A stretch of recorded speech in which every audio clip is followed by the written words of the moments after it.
Hello everyone, I am Archana Sharma. Welcome to my Anarya Learns channel. तो आज का हमारा टॉपिक है द हिडन करिकुलम,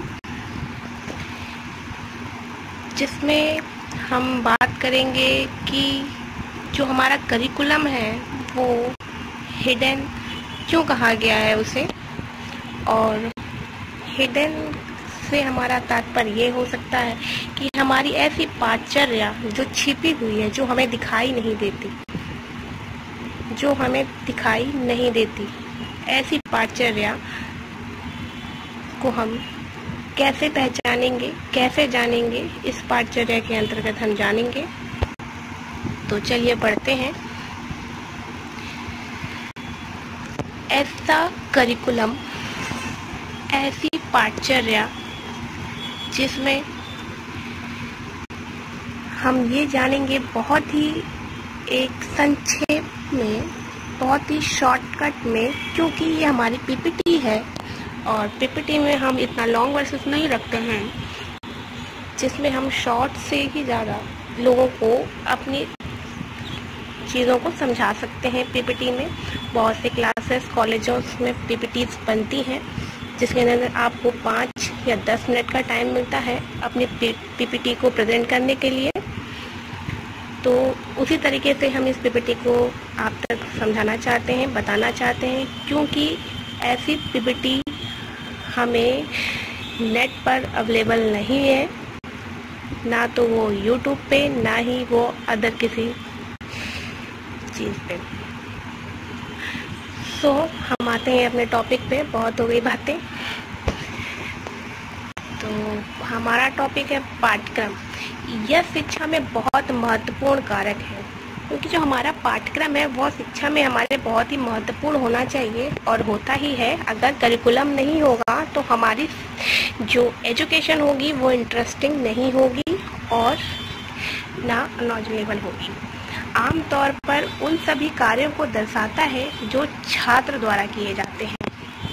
जो छात्र हमारे जैसे भी कार्य को करते हैं वो सब हमारे करिकुलम पे डिपेंड करता है कि हमारा करिकुलम कैसा है और उसे किस तरीके का बनाया गया है और उससे बच्चे क्या सीख रहे हैं। यह छात्र व्यवहार में वांछनीय परिवर्तन लाने के लिए एक योजना है। जैसा कि मैंने अभी कहा कि हम अपने पाठ्यक्रम में ऐसे चैप्टर, ऐसे लेसन, ऐसे इंटरेस्टिंग लेसन और मोरल वैल्यूज़ बताते हैं जो कि हमारे स्टूडेंट्स इनको फॉलो करेंगे और अपनी दिनचर्या में उसका प्रयोग करते हैं। ठीक है, तो ये हमारे करिकुलम पे ही डिपेंड करता है। नेक्स्ट बात करते हैं पाठ्यक्रम की परिभाषा की। पाठ्यचर्या जो कलाकार का डिनोट किया गया है शिक्षक से कि हाथों में एक ऐसा उपकरण है जो अपने स्टूडियो यानी स्कूल में अपने आदर्श यानी उद्देश्यों के अनुसार अपनी सामग्री यानी छात्रों को ढालने के लिए करता है। मतलब पाठचर्या में जो कलाकार है वो हमारा शिक्षक है, टीचर्स होता है, और टीचर्स ही कलाकार एक कलाकारी से अपने जो स्टूडेंट्स होता है उनको प्रभावित करता है और उन्हें जो उसके वो टीचर्स के उद्देश्य होते हैं, जो आदर्श होते हैं, वो अपने सामग्री यानी बच्चों में डालने की कोशिश करता है। अपने आदर्शों को एक कलाकार कहाँ करता है? अपने स्टूडियो में करता है, in the means in school में करता है। ये हमारा किसने कहा था? कनिंघम की ये परिभाषा है। एंड दूसरी परिभाषा है हमारी तांबा द्वारा दी गई है। पाठ्यक्रम सीखने की एक योजना है, मतलब हम किसी प्लानिंग के अंतर्गत पाठ्यक्रम को सीखते हैं। ऐसा ही नहीं कि हम कोई भी पाठ्य उठाए और सीख गए और समझ गए और हमने कर लिया, मतलब ये भी एक प्लानिंग बेस्ड होता है। नेक्स्ट है पाठ्यक्रम के प्रकार। पाठ्यक्रम के प्रकार बहुत टाइप्स के होते हैं। जैसे हमारे टॉपिक्स में जो हुए हैं, जो हमारी बुकों में जो जनरली है, वो हमारे समृद्ध पाठ्यक्रम, हिडन पाठ्यक्रम, एकीकृत पाठ्यक्रम, कोर पाठ्यक्रम, वैचारिक एवं तथ्यात्मक दृष्टिकोण एवं अनुशासनात्मक दृष्टिकोण, जिसे हम दृष्टिकोण यानी अप्रोचेस भी कह सकते हैं। और हमारा ये बेसिक टॉपिक ये है कि हम हिडन करिकुलम के बारे में हमें जानना है। तो हिडन करिकुलम क्या है, हम इसके बारे में जानेंगे। हमें बाकी सारे अभी टॉपिक्स पर नहीं आना है, वरना ये वीडियो बहुत लंबा हो जाएगा। सो टाइप्स ऑफ करिकुलम्स कैसे हो सकता है। फॉर्मल करिकुलम हो सकता है जिसमें हमारे डॉक्यूमेंट्स वगैरह आ जाते हैं, ऐसे पाठ्यक्रम जिसमें हम डॉक्यूमेंट्स रखते हैं। एंड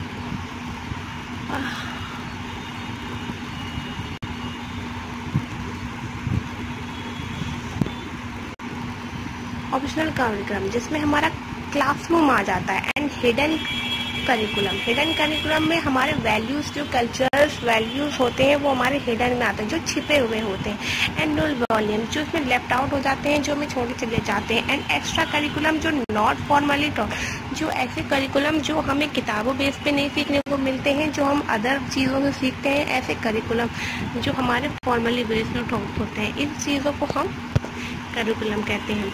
अब हम जानेंगे what is the hidden curriculum. Okay, तो छिपा हुआ पाठ्यक्रम यानी हिडन करिकुलम फिलिप जैक्सन द्वारा बताया गया है, जिसमें प्रक्रिया जिसमें मानदंडों और मूल्यों के साथ साथ सामाजिक रूप से अनुमोदित ज्ञान का एक निकाय शामिल है। ठीक है, लोग उन चीज़ों को सीखते हैं जो वास्तव में औपचारिक पाठ्यक्रम में नहीं सिखाई जाती है। जैसा कि मैंने पहले ही कहा, इसमें हम छिपी हुई पाठचर्या को सिखाते हैं, जो कि जैसे हमारे नैतिक मूल्य हो गए, हमारा आचरण हो गया, जो हमें किताबी चीज़ें नहीं समझाती हैं, वो हमें संस्कार हो गए, ये सारी चीज़ें हमें आपसे मिलते हैं। जिस तरीके से किसी क्लासरूम में जब बच्चे बैठे होते हैं, जब हमारी टीचर्स आती है, तो हमारा जो नैतिक वैल्यू है वो हमारा ये कहता है कि हमें स्टैंड अप होना है और उनका आदर करना है, तो हम सभी आदरपूर्वक खड़े हो जाते हैं। तो ये है हमारी छिपी हुई पाठ्यचर्या, जो हम अपनी पाठ्यचर्या में, हमारे किसी लेसन में ये नहीं लिखा है कि हम लिखें, लेकिन ये हमारे वैल्यूज़ हैं। तो ये भी एक तरीके का पाठ्यक्रम हो जाता है, जो कि क्या है, छिपा हुआ है, जिसे हम नहीं देख सकते। एक शब्द का इस्तेमाल अलिखित नियमों और व्यवहार की अपेक्षाओं का वर्णन करने के लिए किया जाता है, जो हम सभी जानते हैं लेकिन कभी भी सिखाया नहीं गया। ये ऐसे नियम और व्यवहार की अपेक्षाओं का वर्णन करते हैं जिसमें हम सभी जानते हैं लेकिन हमें कभी सिखाया नहीं जाता है। लेकिन ये हमारे वैल्यूज़ हैं जो नैतिक है, जैसे कि हमें सबक अपने बड़ों का पैर छूना है, ये करना है, ये सब हमारे क्या है, वैल्यूज़। इसके अंदर सब वैल्यूज़ ही आते हैं। हम बात करते हैं एंड होशपूर्वक में क्या होता है।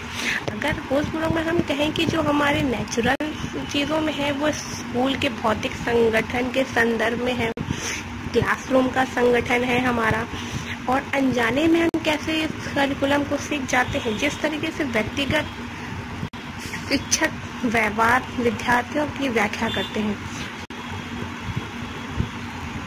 अनजाने में हम इस तरीके से सीखते हैं। जो पर्सनली जो टीचर्स होते हैं, हम उनको व्यवहार को देख देख कर ही हम सीख जाते हैं कि हमारे टीचर किस तरीके का व्यवहार कर रहे हैं और उनके अंदर क्या क्वालिटीज़ हैं जो हमें एब्जॉर्ब करनी है, वो हम उन चीज़ों को देख के सीखते हैं। जिस तरह से शिक्षक को विद्यार्थी की अपेक्षा अलग होती है, इसी तरीके से स्टूडेंट एंड टीचर्स हमारे अलग अलग होते हैं और उनके वैल्यूज़ अलग होते हैं, उनकी हर चीज़ को अलग होती हैं। जो एक अच्छे टीचर्स में होती है, वही चीज़ें हमें स्टूडेंट्स में जाती हैं।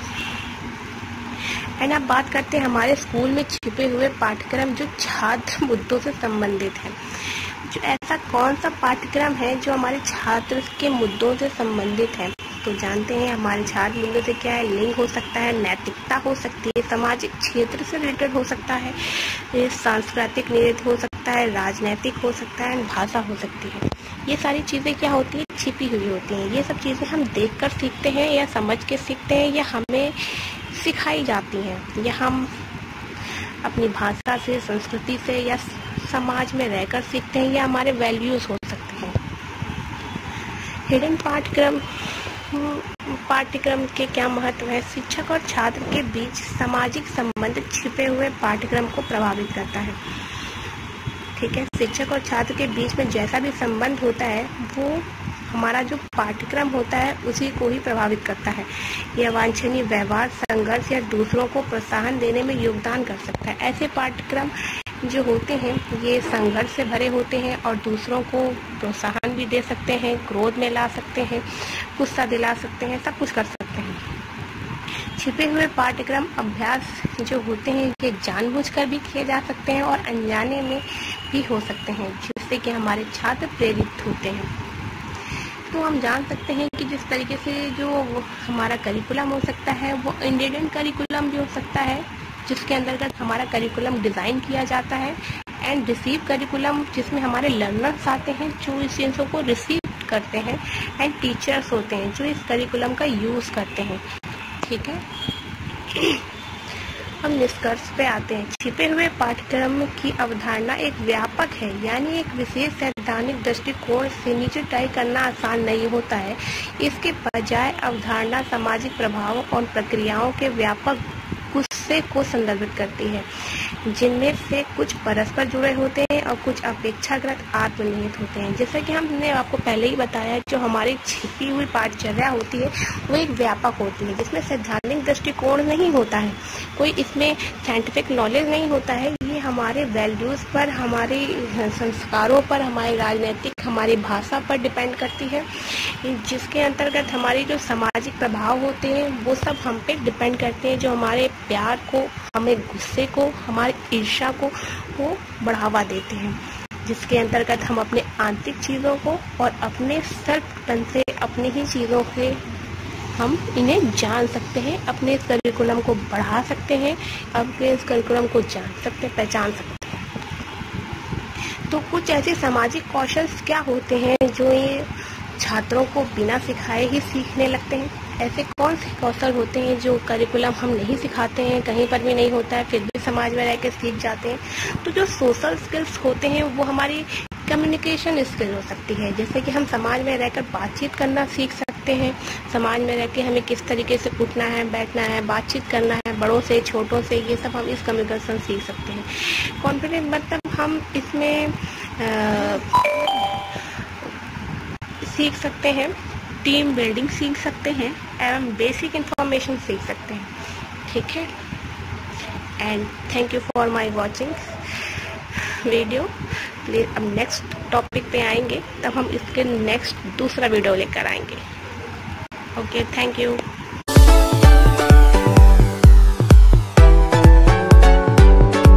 VFX footage.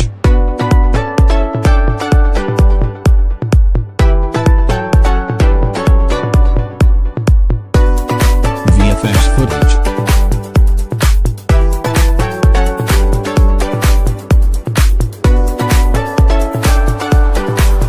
VFX footage.